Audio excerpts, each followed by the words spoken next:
All praise to the Creator and nobody else.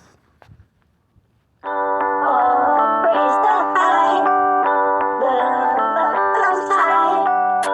All praise the high, the most high.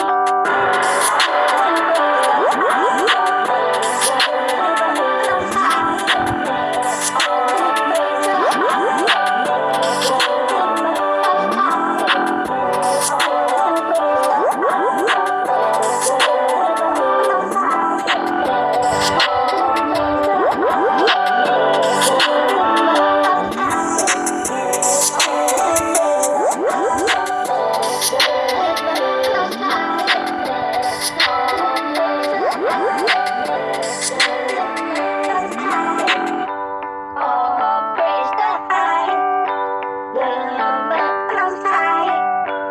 All praise the high, the most high. All praise the Creator, everybody. Peace and love to everyone. So, this here is about your King James Version Bible, the sinner's book. What do you mean the sinner's book? The sinners are the Gentiles, right? So, who made this King James Version Bible? Now, I just want you to remember, now, one character called King James, they're going to make him be white. They're going to white him out. He was actually black. But you'll see, there's also Queen involved, okay, that also helped bring this thing about. And the King James Bible was developed for them, well, actually not for them, it was by them, and the one that we all read today, to give to us, to trick people, okay? So this is the history on your King James Version Bible. How did it come about? Back in 1603, Queen Elizabeth I passed away. She had ruled England for 45 years, was well loved, and provided a sense of stability and security during her reign. Described as neither a good Protestant nor yet resolute papist, she was able to provide a relatively happy medium between the two warring sects. Having no children of her own, though, the throne was open to King James VI of Scotland, who became King James I of England upon her death. England had been at war with Scotland on and off over the years. James's own mother Mary had been beheaded by Elizabeth.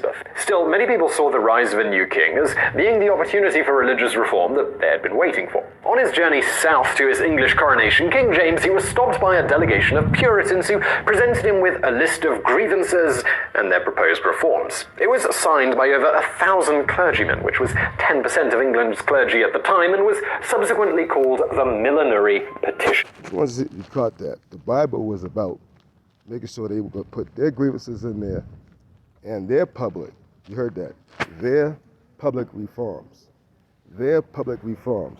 to give to you.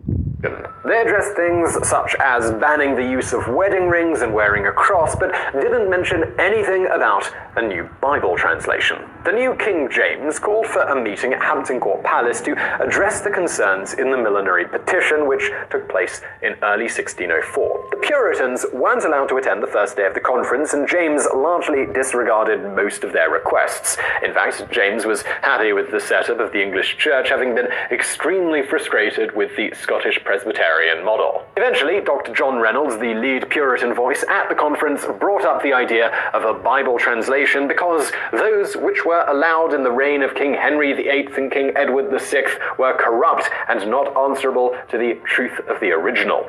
James, who hated the popular Geneva Bible for its anti-royalty message, agreed that a new translation would be for the best. And despite the other outcomes of the conference, the Puritans, they were happy because they believed they would have a say in the new translation, perhaps enabling them to bring about some of the reforms that they wished for. The translation of the Bible, it didn't begin until 1607. 54 Bible experts, only 48 were recorded as some died before the translation was finished. They all gathered together at Oxford, Westminster, and Cambridge to discuss the translation. They came from all levels of religion and had different ideas about the reform that they wanted to see. They had to follow 15 rules for translation, including making no notes in the margins of the Bible and keeping the language accessible to the common people, many of whom were wholly illiterate at the time.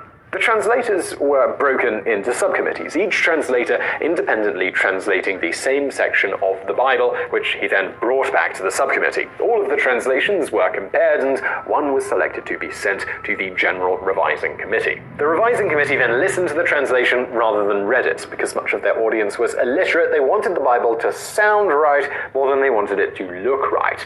If the translation didn't sound good, the General Committee would debate and revise the passage until it did. Afterwards, they would send the approved passages to a few bishops, who would then send the passages on to the Archbishop of Canterbury, who would send it to King James, who had the final say in the approval of the new translation. The new translation was finally completed in 1610, but didn't become available to the public until the following year. It was printed by Robert Barker, King James's personally appointed printer. Unfortunately, the new translation had been so anticipated that Barker rushed to the printer, and many mistakes were made. Barker had paid £3,500 for the rights to publish the Bible, and spent even more trying to fix mistakes and fend off pirating publishers. By 1635, he was in debtor's prison, where he'd later die. Aside from printing two different versions of the Bible at the same time and allowing their pages to get bound up together rather than separately, major typos were also discovered in the 1631 printing, which later became known as the Wicked Bible. Among other discrepancies, God's greatness was misprinted as God's great ass.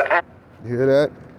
The King James Bible later became known as the Wicked Bible, a witchcraft book.